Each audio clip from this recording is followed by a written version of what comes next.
Damon, we've got the text line open, 69187, code word ESPN, going all the way back to our soccer discussion with the women's team and the criticism coming from a former player, Carly Lloyd. Someone had some feedback? Yeah. Here we go, and I quote, "Say it ain't so. Adam trying to gaslight. Lloyd played last World Cup. It didn't change that fast." Clearly not paying attention. It changes every 6 months in that sport. You think the sport's evolved so fast? It's evolving very since the quickly. last World Cup that the gap has been closed massively by the rest of the world on the U.S. Yeah, absolutely. I think that. Yeah, and there's some missteps on the U.S.'s part, mostly in the youth level, so that hasn't really trickled up yet, honestly. But I think it's changed drastically. And she's also, I think, still referring to like 12 years ago when she was really at the top of her game. Because 4 years ago, she was on the team, but she wasn't great. Like now, it's way past her. And she's reflecting on these days when they're winning every game by 12 goals. Every week in this hour, we get a chance to talk to someone from the Sporting Tribune. Last week, it was our buddy Arash. Now it's our pal, Kevaney Martin. Kevaney, how are you? Hey, Steve. Doing good. How are you? I'm good, but I'm ready to yell at Adam Hill, so maybe you'll do it for us. What do you think of, first of all, I don't know how much you've been paying attention to the Women's World Cup and the fact that they seemed fired up to play to a draw, and a lot of people are mad. They advanced. But Adam's take is that someone like Carly Lloyd should not be criticizing them heavily because she played in a far gone era where they just weren't as good. The world wasn't as good. I'll ask you. You were an athlete. You played at Monmouth, right?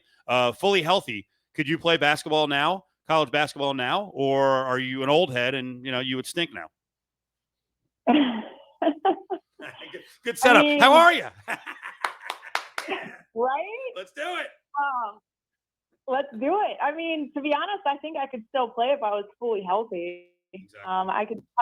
You never lose your shot, right? I was a shooter, so I can still knock down the three ball with anyone in my face. But I actually agree with Adam. I think, to be honest, she's looking at it way too deep. I mean, obviously, you put the U.S. women's national team on the highest pedestal, and the fact that they went to a draw and barely advanced by the skin of their teeth. They still advanced at the end of the day. Like, obviously they underperformed, but I think she's looking at it way too deep. I mean, for the most part, they were taking pictures with fans who traveled there, who probably spent their life savings to be at those games. So yeah, I agree with Adam. I think it was way too deep. And honestly, I don't really, I don't really care what Carly Lloyd has to say right now.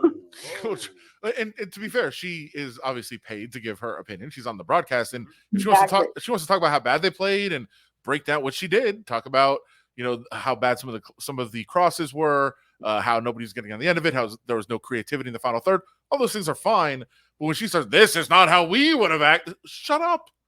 Yes, if you, as a favorite of minus 18 million, would have played to a draw with a team, it's probably embarrassing. And this was not a great performance. Nobody's going to put this on a highlight film of how they played. But again, they actually have competition, which you didn't. So your opinion on how we would have been embarrassed, but you would have played against 11 women who'd never seen a soccer field before and beat them and been like, hey, look how good we are. We're so competitive. You know what's great about this? I didn't hear all of this when there was such adulation. You did from me. Well, I didn't hear the rest of the media and other people, Kevaney, saying, these World Cups don't mean a whole lot because the rest of the world stinks at soccer on the women's front. Now you're revising history. I don't remember people saying that. Let me also stop you by saying, there was 4 teams. And so when you got to the semifinals, there was a challenge. There was good games. Good matches where you could actually have competition. But in the group stages, which is what they were talking, in the group stages, struggling in the groups, yes, there's good teams now. Yeah, obviously, and there's some bad blood between Megan Rapinoe and Carly Lloyd and Alex Morgan. So I think for her, it was more of a personal dig. You know what I'm saying? When I was watching that live, I was like, it is really not that deep. It's not that serious, I could see there being a little bit of heat between some of the former players and Carly Lloyd. Sporting Tribune, you want to get up there and check out all their coverage in Vegas, LA, and Hawaii. You go to thesportingtribune.com right now. There's stories up there on the top of the page about Asante Samuel and the Chargers and Lucas Giolito and struggling in the second start for the Angels. Story on Caleb Williams. Also Vegas stuff as well by Steve Karp and Kevaney Martin is part of that package, along with our own Willie Ramirez here on Cofield and Company. So I want to talk a little bit of aces before we get to the other thing you're doing, which I think is really interesting, and that is mentoring the youths of America on media and how to get into it and giving them advice. One, you mentioned, and I mentioned, you played basketball, so I know you were all over the NBA Summer League. For you, what was the biggest narrative out there? What did you enjoy about the NBA Summer League this year? For me, honestly, so this is my 6th Summer League that I've covered, and just to watch it grow, it's like now it's who's not there, right? Like, it's so amazing to see these big name guys come out and be seen on Gucci Row and everything.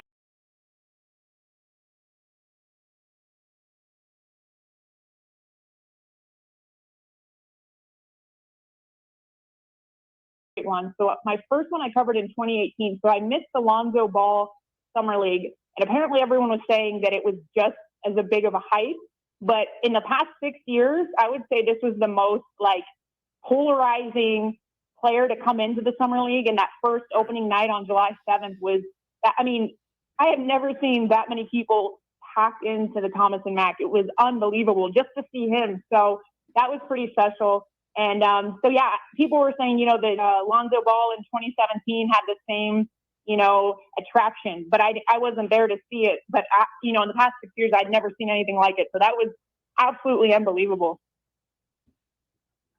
WNBA news. We're following a team here that is off to an incredible start. Clinched the playoffs? Clinched the playoffs already. The Aces. What do they do here? Because I think it's 36-4 sets the official best record in the history of the league.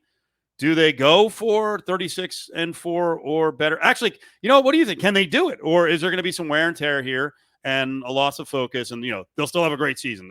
They'll finish 33-7. What do you think is going to happen? Yeah, I don't think they're going to play for that. I mean, who cares? You know, like, you can easily forget about the regular season best record of all time. They're playing for another title. They want to go back to back, and whatever that takes, if that means resting Asia and, you know, Chelsea and Jackie, if it means having them sit out and load management, that's exactly what they're going to do. Of course, do they want to win? If there's only 14 games left, I could easily see them, if they stay healthy, going 14-0 over this last stretch. Because right now, you know, they're on that 8-game win streak. And I was just looking at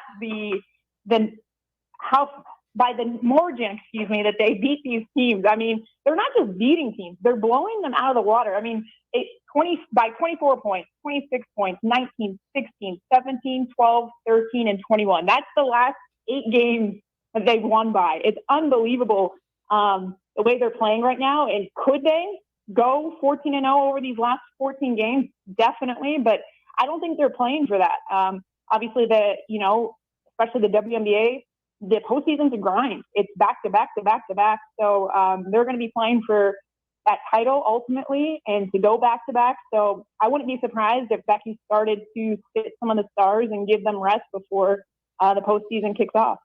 Adam, you still hate this? Yeah.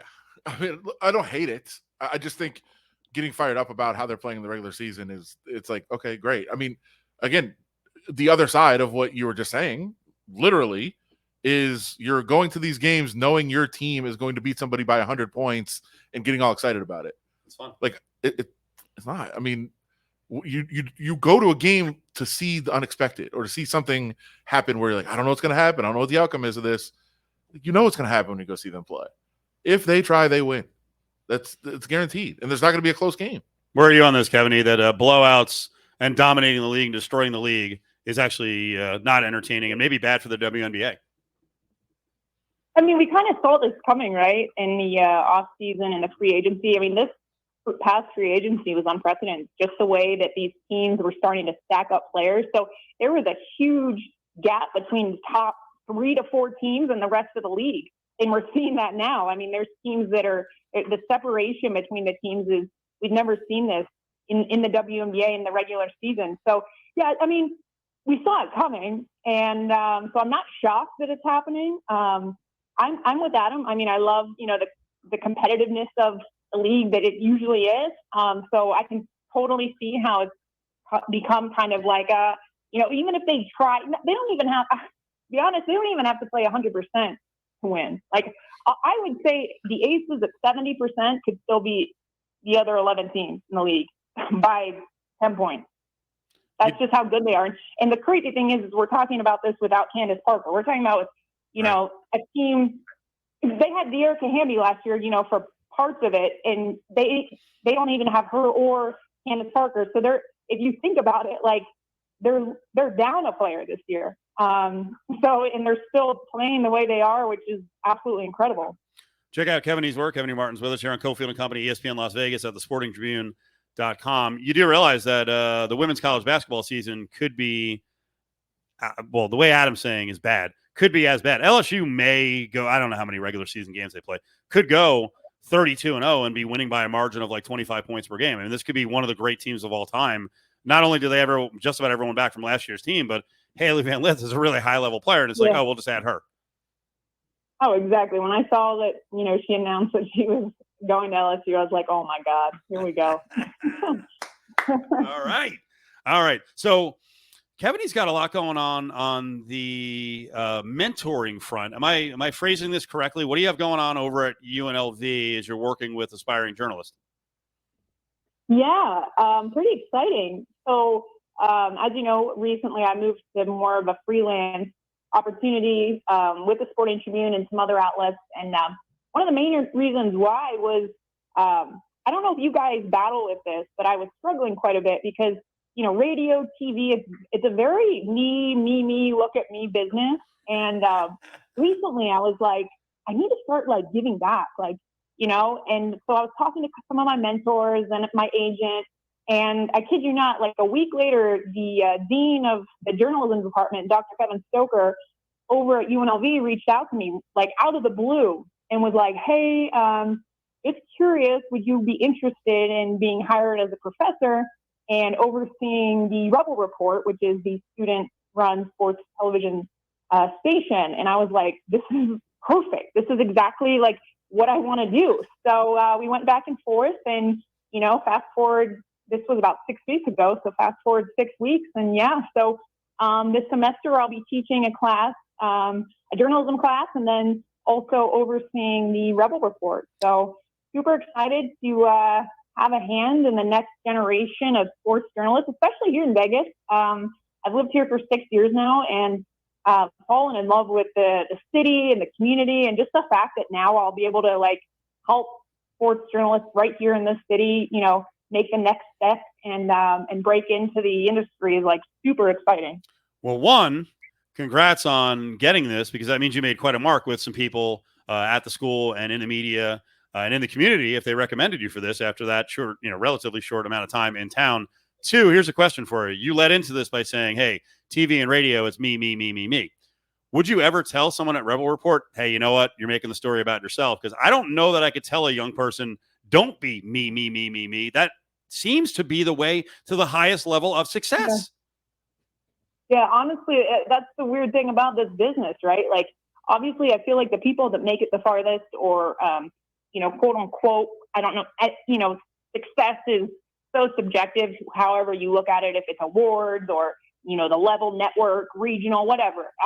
So success is subjective, but yeah, the most successful, quote unquote, people in this business are the ones that are very, I don't want to say like into themselves, because it's not that. I mean, they're driven, right? Like, but it is a very like, what can I do next? Where's my next move? What, you know? And so when you take a step back, it's kind of like, well, what am I doing for, you know, other people? I don't know. I just had this like moment where I was like, I would love to have, you know, make a footprint in this industry and really help the next generation. Cause, you know, yeah, but you know, at some point in all of our careers, it's like, I've been there, done that, right? I've covered all the major events. I've been national, been regional, been local, all this stuff. And I'm like, what's next? And I want the next generation to be able to experience that and hopefully more. Are you going to teach the kids? I'm getting deep, Steve. Are you going to teach the kids how to find out every detail about somebody's life, even no matter how small? Because I think I know somebody who could help you out with that.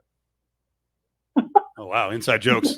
You mean like stalking? Yeah, finding people's houses and showing them pictures of the house they grew up in. Oh, jeez. I think I know what you're talking about. And Yeah, Adam, I would love to have you come into my class and Exactly. Yes. teach the students Here's how to stalk Kevaney people. one day was talking about the house that she grew up in, and then I found a picture of it online. I was Oh, like, wow. Here it is. I got it. Hey, No, here's you're making it sound so much less creepy than what it was. Yeah, it was it was. within seconds. You had a 3D printed version on your phone of my childhood home with me giving you like 2 details of where I grew up, and you're like, "Is this your house?" I was like, "What?" I'm a journalist, Kevaney. That's what we do. Pretty impressive, very impressive, actually, and very creepy. So well, that's a hell of a way to make the debut on the spot here, Adam. Thanks for welcoming in Kevaney. I'm sure she's going to come back soon. Kevaney, that was awesome. Thank you so much, and everyone out there, go check out thesportingtribune.com.